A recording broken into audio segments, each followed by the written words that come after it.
दोस्तों नमस्कार। कल 20 नवंबर को केदारनाथ विधानसभा उपचुनाव में मतदान संपन्न हो चुका है और अब हर किसी की नज़र 23 नवंबर पर टिकी है, जब केदारनाथ विधानसभा उपचुनाव के परिणाम घोषित होंगे।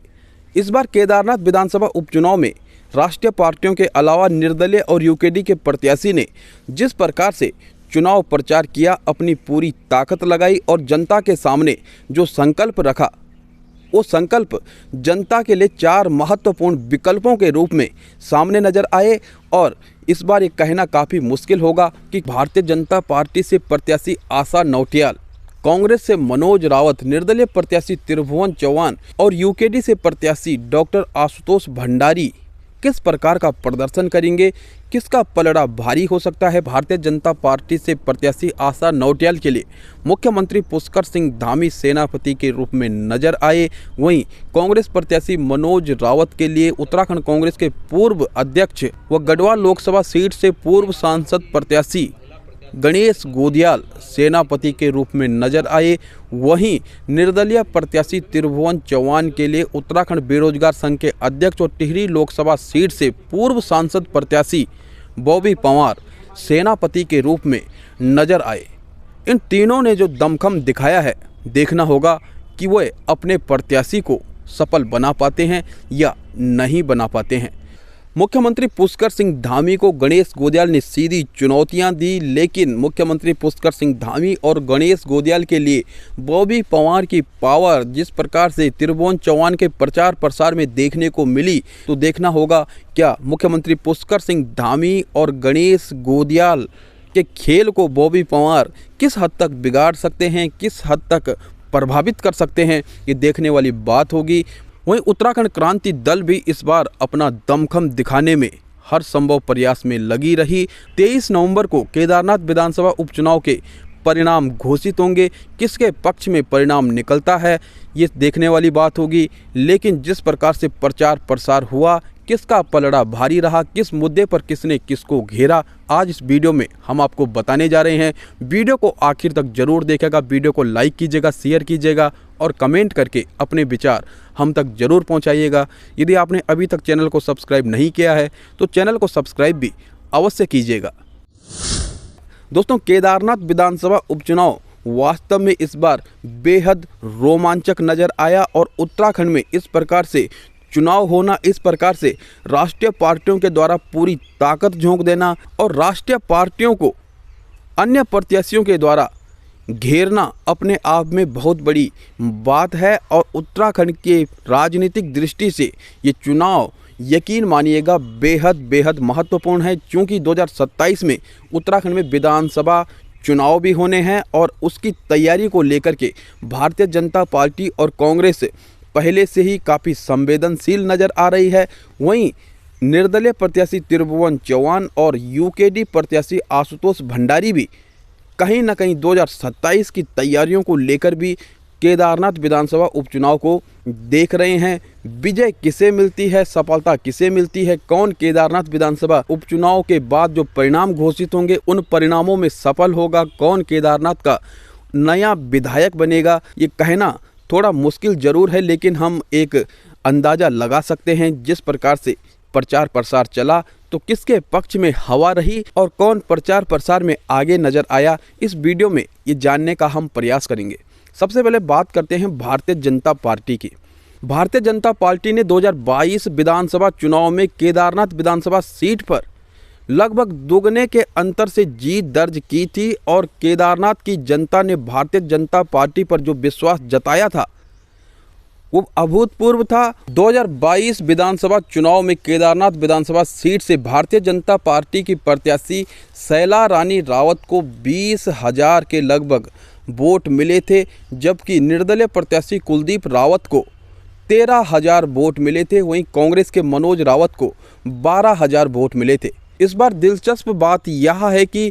कुलदीप रावत जो 2022 में निर्दलीय चुनाव लड़े थे, 2024 केदारनाथ विधानसभा उपचुनाव में वो भारतीय जनता पार्टी के प्रत्याशी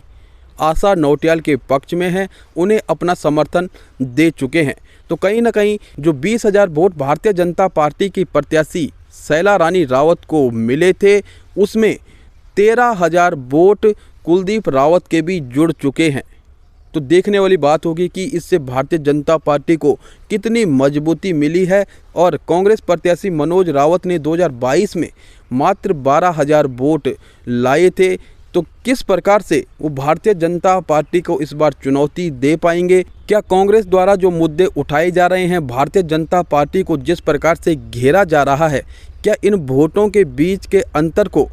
ये मुद्दे, ये आरोप कम कर पाएंगे? ये देखने वाली बात होगी, क्योंकि शैला रानी रावत ने 2022 विधानसभा उपचुनाव में लगभग दुगने के अंतर से जीत हासिल की थी और मनोज रावत से लगभग 8,000 वोट ज़्यादा लेकर के आई थी। उस समय निर्दलीय प्रत्याशी कुलदीप रावत ने भी 13,000 वोट प्राप्त किए थे और अब कुलदीप रावत भारतीय जनता पार्टी में हैं। हालांकि वो भी टिकट के मजबूत दावेदार थे, लेकिन टिकट भारतीय जनता पार्टी ने आशा नौटियाल को दिया और उनके नामांकन से लेकर के उनके प्रचार में कुलदीप रावत देखे गए तो उनका पूरा समर्थन आशा नौटियाल के लिए रहा। केदारनाथ की दिवंगत विधायक शैला रानी रावत की पुत्री ऐश्वर्या रावत को टिकट न मिलने की स्थिति में ये अनुमान लगाए जा रहे थे, ये अटकलें लगाई जा रही थी कि हो न हो ऐश्वर्या रावत बीजेपी से बगावत कर ले। लेकिन ऐश्वर्या रावत पहले साइलेंट रही और बाद में आशा नौटियाल के लिए प्रचार प्रसार करती हुई नजर आई। तो कहीं ना कहीं भारतीय जनता पार्टी उन्हें मनाने में सफल रही और भारतीय जनता पार्टी के खिलाफ केदारनाथ में जो एक नकारात्मक माहौल बन सकता था वो खत्म हो गया। ऐश्वर्या रावत ने जिस प्रकार से भारतीय जनता पार्टी की प्रत्याशी आशा नौटियाल के लिए प्रचार प्रसार किया, सामने आई, सभाओं में गई, तो कहीं ना कहीं भारतीय जनता पार्टी को एक सुकून जरूर मिला होगा।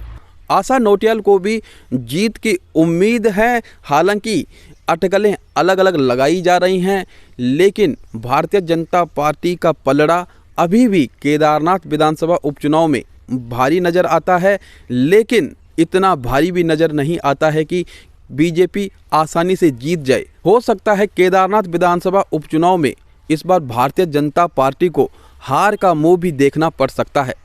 क्योंकि केदारनाथ विधानसभा उपचुनाव में जिस प्रकार का माहौल देखने को मिला है, जिस प्रकार से कांग्रेस ने भारतीय जनता पार्टी पर लगातार निशाने साधे हैं, गणेश गोदियाल ने जिस प्रकार से मोर्चा संभाला और लगातार भारतीय जनता पार्टी और मुख्यमंत्री पुष्कर सिंह धामी पर निशाना साधा, वो कहीं ना कहीं भारतीय जनता पार्टी के लिए चिंता का विषय बना रहा। चुनौती गणेश गोदियाल लगातार भारतीय जनता पार्टी को देते रहे और भारतीय जनता पार्टी की तरफ से गणेश गोदियाल के आरोपों का जिस प्रकार से सही जवाब नहीं दिया गया, मुख्यमंत्री पुष्कर सिंह धामी के अलावा बीजेपी का कोई भी नेता भारतीय जनता पार्टी की तरफ से गणेश गोदियाल के तीखे प्रहारों का जवाब नहीं दे पाया, तो कहीं ना कहीं भारतीय जनता पार्टी कुछ बैकफुट पर जरूर नजर आई। कांग्रेस ने लगातार स्थानीय मुद्दों के साथ साथ केदारनाथ में जो यात्रा है, यात्रा को डाइवर्ट करने का आरोप भारतीय जनता पार्टी पर लगाया। गणेश गोदियाल ने अलग अलग सभाओं से लगातार निशाना साधा और भारतीय जनता पार्टी और मुख्यमंत्री पुष्कर सिंह धामी पर यह आरोप लगाया गया कि केदारनाथ से यात्रा को कुमाऊं की तरफ डाइवर्ट करने का प्रयास किया गया। गुजरात की एक कंपनी को यात्रियों के रजिस्ट्रेशन के लिए लगाया गया और उसके बाद यात्रियों को काफ़ी असुविधा हुई, जिस कारण से यात्रा में भारी गिरावट देखने को मिली। साथ ही साथ जिस प्रकार से आपदा आई, मार्ग अवरुद्ध हुए और लंबे समय तक यात्रा प्रभावित रही, इसका ठीकरा भी भारतीय जनता पार्टी के सिर फोड़ने का प्रयास किया गया। कैंची धाम को पांचवां धाम बताने का मुद्दा भी सामने आया और जिस कारण से यात्रा में गिरावट की बात की गई। साथ ही साथ दिल्ली के बुराड़ी में केदारनाथ धाम मंदिर ट्रस्ट की स्थापना कार्यक्रम में मुख्यमंत्री पुष्कर सिंह धामी का सम्मिलित होना, साथ ही मुख्यमंत्री पुष्कर सिंह धामी पर यह आरोप लगाया गया कि मुख्यमंत्री पुष्कर सिंह धामी केदारनाथ से शिला लेकर के दिल्ली के बुराड़ी पहुंचे, जहां पर केदारनाथ धाम मंदिर ट्रस्ट बनाया जा रहा था या फिर बनाया जा रहा है। तो कहीं ना कहीं ये तमाम प्रकार के आरोपों से भारतीय जनता पार्टी घिरती हुई नजर आई और कांग्रेस लगातार हमलावर रही। कांग्रेस ने जिस प्रकार से भारतीय जनता पार्टी पर लगातार निशाने साधे, तो केदारनाथ विधानसभा उपचुनाव में पूरे का पूरा प्रचार प्रसार इन्हीं मुद्दों के इर्द गिर्द घूमता रहा। केदारनाथ विधानसभा क्षेत्र के अंतर्गत जो अतिक्रमण हुआ, ये मुद्दे भी सामने लाए गए। जनता को ये याद दिलाया गया कि किस प्रकार से आपकी रोजी रोटी पर डाका डाला गया, आपके घरों को तोड़ा गया। इन मुद्दों को भी लगातार सामने लाने का प्रयास किया गया। जैसे जैसे मतदान की तारीख नज़दीक आ रही थी, वैसे वैसे प्रचार काफ़ी तेज़ी से आगे बढ़ रहा था और केदारनाथ यात्रा के दौरान जो घोड़े खच्चर संचालक हैं, उनको भी ये बताने और जताने का प्रयास किया गया कि किस प्रकार से भारतीय जनता पार्टी के कमज़ोर मैनेजमेंट के कारण किस प्रकार से यात्रा बाधित हुए और घोड़े खच्चर संचालकों को कितनी मुश्किलों का सामना करना पड़ा, उनकी रोजी रोटी पर किस प्रकार से प्रभाव पड़ा। ये तमाम मुद्दे भारतीय जनता पार्टी को घेरने के लिए केदारनाथ में मुख्य रूप से उठाए गए, जनता को बताए गए और बीजेपी को घेरने का हर संभव प्रयास किया गया। मतदान से ठीक पहले भारतीय जनता पार्टी की जो शराब पकड़ी गई, जिसे भारतीय जनता पार्टी का बताया गया, भारतीय जनता पार्टी का पोस्टर गाड़ी पर लगा हुआ नज़र आया, झंडा नज़र आया और कांग्रेस ने जिस प्रकार से हमला बोला, और कांग्रेस ही नहीं निर्दलीय प्रत्याशी और यूकेडी के द्वारा भी हमला बोला गया। भारतीय जनता पार्टी को घेरा गया और क्षेत्र में शराब के बदले वोट मांगने का जो भारतीय जनता पार्टी का प्रयास है उसे बताया गया, उसे दिखाया गया। तो कहीं ना कहीं भारतीय जनता पार्टी पर इसका कितना असर पड़ा है, वोटरों पर कितना असर पड़ा होगा, ये देखने वाली बात होगी। केदारनाथ विधानसभा उपचुनाव में कांग्रेस प्रत्याशी मनोज रावत और उनके प्रचार में स्टार प्रचारक गणेश गोदियाल ने लगातार भारतीय जनता पार्टी पर निशाने साधे। केदारनाथ विधानसभा उपचुनाव के कार्यक्रम की घोषणा के बाद जब कांग्रेस ने प्रत्याशी भी घोषित नहीं किया था, उससे पूर्व कांग्रेस प्रत्याशी मनोज रावत ने एक प्रेस कॉन्फ्रेंस की थी और भू कानून से संबंधित मुद्दा उठाया था। बताया था कि किस प्रकार से उत्तराखंड की सरकारी ज़मीनों को, करोड़ों अरबों की ज़मीनों को पानी के भाव कंपनियों को लीज पर दिया गया है, किराए पर दिया गया है। तो जनता जहां एक और भू कानून और मूल निवास के लिए लगातार सड़कों पर उतरती हुई नज़र आई है, ये मांगें लगातार बढ़ती हुई नज़र आई है। तो कहीं ना कहीं कांग्रेस ने इसे भी भुनाने का प्रयास किया और मनोज रावत ने मजबूती के साथ भू कानून के संबंध में आवाज़ उठाई। वहीं गणेश गोदियाल कांग्रेस प्रत्याशी मनोज रावत के प्रचार प्रसार के दौरान कई नुक्कड़ सभाओं में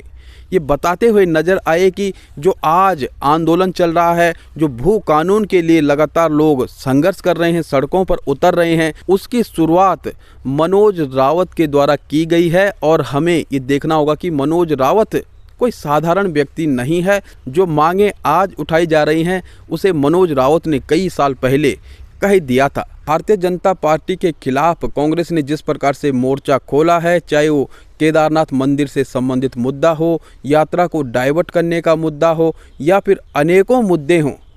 क्या ये मुद्दे और कांग्रेस के द्वारा भारतीय जनता पार्टी पर जो तमाम आरोप लगाए जा रहे हैं, क्या उनके बूते कांग्रेस वोटों के इस अंतर को कम करते हुए भारतीय जनता पार्टी से आगे निकल पाएगी और केदारनाथ में जीत दर्ज कर पाएगी? ये देखने वाली बात होगी। भारतीय जनता पार्टी के द्वारा कांग्रेस पर जो गुटबाजी का आरोप लगाया जाता था, बड़े बड़े नेताओं में मनमुटाव का आरोप लगाया जाता था, उसे कांग्रेस ने हटाने का हर संभव प्रयास किया। और 28 अक्टूबर को जब मनोज रावत ने कांग्रेस के टिकट से नामांकन किया, उसके बाद जो जनसभा हुई थी उसमें कुमाऊं मंडल और गढ़वाल मंडल के कांग्रेस पार्टी से बड़े बड़े चेहरे देखने को मिले और सभी ने मनोज रावत के पक्ष में अधिक से अधिक वोट करने की जो अपील की थी और जिस प्रकार से लगातार प्रचार प्रसार भी किया, तो कहीं ना कहीं भारतीय जनता पार्टी के द्वारा कांग्रेस पर जो गुटबाजी और मनमुटाव का आरोप लगाया जाता था, उस पर कांग्रेस ने विराम लगाया और एक सूत्र में कांग्रेस बंधी हुई नजर आई। भारतीय जनता पार्टी के पास ऐसा कोई मुद्दा नहीं रहा जिस पर वो कांग्रेस को घेर पाए। भारतीय जनता पार्टी ने अपनी विकास योजनाओं को गिनाया, अपने बजट को गिनाए जो केदारनाथ के लिए खर्च किया गया है या फिर जो किया जाना है। भारतीय जनता पार्टी ने सनातन की रक्षा के लिए, हिंदुत्व की रक्षा के लिए, राष्ट्र की रक्षा के लिए, विकास की रक्षा के लिए वोट मांगे। वहीं कांग्रेस ने स्थानीय मुद्दों को उठाते हुए, केदारनाथ में यात्रा डाइवर्ट का आरोप लगाते हुए, केदारनाथ में घोड़ा खच्चर संचालकों के रोजी रोटी से संबंधित मुद्दों को उठाते हुए और भी अनेकों स्थानीय मुद्दों के साथ भारतीय जनता पार्टी को घेरा और इस हिसाब से कांग्रेस भारतीय जनता पार्टी से आगे नजर आई। वहीं निर्दलीय प्रत्याशी त्रिभुवन चौहान ने जिस अंदाज में स्वयं को केदार का बेटा कहते हुए लगातार राष्ट्रीय पार्टियों पर निशाना साधते रहे, उनकी व्यवस्था बताते रहे और जिस प्रकार से स्थानीय मुद्दों को उठाया अपनी दमदार आवाज़ के साथ, उन्होंने क्षेत्र में जो विकास है, क्षेत्र की जो स्थिति परिस्थिति है और जिस प्रकार से अपने संघर्ष को गिनाया कि पत्रकारिता में लगातार कुछ सालों से किस प्रकार से निस्वार्थ भाव से जनता की आवाज़ इस माइक के माध्यम से उठाई जा रही है। त्रिभुवन चौहान ने लगातार जनता को ये बताने का प्रयास किया कि राष्ट्रीय पार्टियां जो दिल्ली से संचालित होती हैं ये क्षेत्र का विकास नहीं कर पाएंगी, इसके लिए स्थानीय व्यक्ति को सामने आना होगा। मैं यही प्रयास कर रहा हूं कि यदि मौका मिले तो अपने क्षेत्र के लिए बहुत कुछ किया जाएगा। त्रिभुवन चौहान के प्रचार प्रसार में उत्तराखंड बेरोजगार संघ के अध्यक्ष बॉबी पंवार ने जैसे ही एंट्री की, प्रचार प्रसार काफ़ी तेज हो गया और बॉबी पंवार जो पूर्व में लोकसभा चुनाव के अंतर्गत टिहरी लोकसभा सीट से निर्दलीय प्रत्याशी के तौर पर चुनाव लड़ चुके हैं, मजबूती से लड़ चुके हैं, उन्होंने अपना अनुभव जिस प्रकार से त्रिभुवन चौहान के पक्ष में वोट मांगने के लिए किया और जिस प्रकार से बॉबी पंवार की सभाओं में भीड़ देखने को मिली, खासकर महिलाओं की भीड़, और महिलाएं भारतीय जनता पार्टी की महत्वपूर्ण वोटर मानी जाती हैं और बॉबी पंवार की सभाओं में जिस प्रकार से महिलाओं की अच्छी खासी संख्या देखने को मिली, वो कहीं ना कहीं भारतीय जनता पार्टी और कांग्रेस के माथे पर चिंता की लकीर खींचने में कामयाब रही। और बॉबी पंवार के प्रति उत्तराखंड के कोने कोने में जनता का जो नज़रिया है, जिस नज़रिए से बॉबी पंवार को देखा जाता है, भविष्य के नेतृत्व के रूप में उन्हें पहचाना जाता है, एक बड़ा नेता बनने की उम्मीद बॉबी पंवार से लगाए हुए उत्तराखंड के लाखों लोग हैं, तो कहीं ना कहीं बॉबी पंवार के द्वारा त्रिभुवन चौहान के पक्ष में जो वोट मांगे गए हैं वो कहीं ना कहीं भारतीय जनता पार्टी और कांग्रेस के समीकरण को कुछ हद तक बिगाड़ सकते हैं। त्रिभुवन चौहान 23 नवंबर को जब परिणाम घोषित होंगे उसमें उनकी स्थिति किस प्रकार की रहती है ये कहना मुश्किल ज़रूर है, लेकिन ये मानना बेहद आसान है कि केदारनाथ को एक मजबूत नेता मिल चुका है त्रिभुवन चौहान के रूप में, जो अपनी दमदार आवाज़ के साथ, अपने सटीक विश्लेषण के साथ राष्ट्रीय पार्टियों के प्रत्याशियों के लिए चुनौती खड़ी करने में अब हमेशा तैयार रहेंगे और लगातार उन्हें सुनने के लिए जनता जिस प्रकार से जुटती हुई नज़र आई और जिस प्रकार से त्रिभुवन चौहान ने बेबाकी के साथ, जिस प्रकार से त्रिभुवन चौहान ने बेहतर मैनेजमेंट के साथ और स्थानीय लोगों के सहयोग के साथ चुनाव लड़ा है, वो काबिले तारीफ़ है। कहीं ना कहीं त्रिभुवन चौहान केदारनाथ विधानसभा उपचुनाव में अपनी छाप छोड़ने में सफल होते हुए नज़र आए हैं और परिणाम किस प्रकार से निकलता है ये देखने वाली बात होगी। वहीं बात करें उत्तराखंड क्रांति दल की, तो उत्तराखंड क्रांति दल लंबे समय से संघर्ष करती हुई नज़र आ रही है। उत्तराखंड को पृथक राज्य बनाने के लिए अपना सर्वस्व झोंकने वाली उत्तराखंड क्रांति दल आज हाशिए पर नज़र आ रही है। लेकिन केदारनाथ विधानसभा उपचुनाव में जिस प्रकार से आशुतोष भंडारी ने प्रचार प्रसार किया, जिस प्रकार से उनके लिए लगातार उत्तराखंड क्रांति दल के पदाधिकारी कार्यकर्ता लगातार क्षेत्र भ्रमण में लगे रहे, तो कहीं ना कहीं उत्तराखंड क्रांति दल भी अपना प्रदर्शन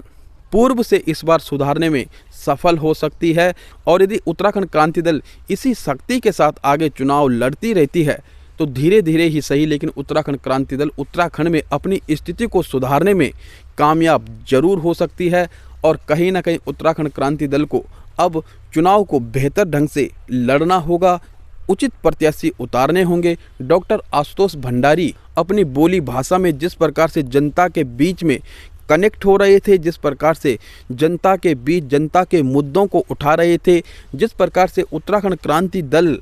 के इतिहास को बता रहे थे, शहीदों की पार्टी बता रहे थे और आने वाले समय में उत्तराखंड में उत्तराखंडियों के जो अधिकार छीने जा सकते हैं, जो उत्तराखंड को मुश्किलों का सामना करना पड़ सकता है, चाहे वो जल जमीन जंगल से संबंधित हो, चाहे पर्यटन से संबंधित हो, तीर्थाटन से संबंधित हो या और भी अनेक मुद्दे उत्तराखंड क्रांति दल के द्वारा सामने लाए गए। जनता को चेताया गया कि यदि स्थानीय नेतृत्व नहीं होता है तो कहीं ना कहीं राष्ट्रीय नेतृत्व जो केंद्र से उत्तराखंड के नेताओं को संचालित करते हैं वो उत्तराखंड की स्थिति को नहीं समझ पाएंगे और उत्तराखंड में जो कठिनाइयां होंगी उसके जिम्मेदार स्वयं उत्तराखंडी होंगे। इसलिए समय से चेत जाइए, उत्तराखंड को समझने का प्रयास कीजिए और इन तमाम मुद्दों के साथ केदारनाथ विधानसभा उपचुनाव में जो 4 चेहरे हैं, भारतीय जनता पार्टी से आशा नौटियाल, कांग्रेस से मनोज रावत, निर्दलीय प्रत्याशी त्रिभुवन चौहान और यूकेडी से डॉक्टर आशुतोष भंडारी मुख्य चेहरे के रूप में नजर आए हैं। देखना होगा 23 नवंबर को जब परिणाम घोषित होंगे किसका प्रदर्शन किस प्रकार से रहता है, केदारनाथ में कौन नया विधायक बनेगा, जनता ने किसे अपना समर्थन दिया है। भारतीय जनता पार्टी ने 2022 में जो बड़े अंतराल से जीत दर्ज की थी, क्या भारतीय जनता पार्टी उसे दोहराने में कामयाब हो पाएगी या भारतीय जनता पार्टी पर कांग्रेस ने जिस प्रकार से हमला किया है, कई मुद्दों पर घेरा है, जनता को बताया है, जताया है, किस प्रकार से उनके साथ छलावा हुआ है, क्या भारतीय जनता पार्टी के खिलाफ कांग्रेस के इन तमाम आरोपों से कांग्रेस को फायदा मिलेगा, क्या कांग्रेस केदारनाथ विधानसभा उपचुनाव को जीत पाएगी या फिर उलटफेर करते हुए जिस प्रकार से त्रिभुवन चौहान ने पूरी ताकत लगाई, जिस प्रकार से लगातार कई समय से उस क्षेत्र में बने रहे, क्षेत्र के मुद्दों को उठाते रहे, तो क्या त्रिभुवन चौहान उलटफेर करते हुए इस बार हर किसी को आश्चर्य में डालेंगे या फिर यूकेडी का प्रदर्शन चौंकाने वाला होगा। तो काफ़ी दिलचस्प मुकाबला हो सकता है। इस बारे में आपका क्या सोचना है, क्या कहना है, आपके हिसाब से कौन प्रत्याशी किस पर भारी है, अपने कमेंट में ज़रूर बताइएगा। वीडियो को लाइक शेयर ज़रूर कीजिएगा और यदि अभी तक चैनल को सब्सक्राइब नहीं किया है तो चैनल को सब्सक्राइब भी अवश्य कीजिएगा। मिलते हैं आपसे एक अगली जानकारी के साथ अगली वीडियो में, तब तक के लिए नमस्कार।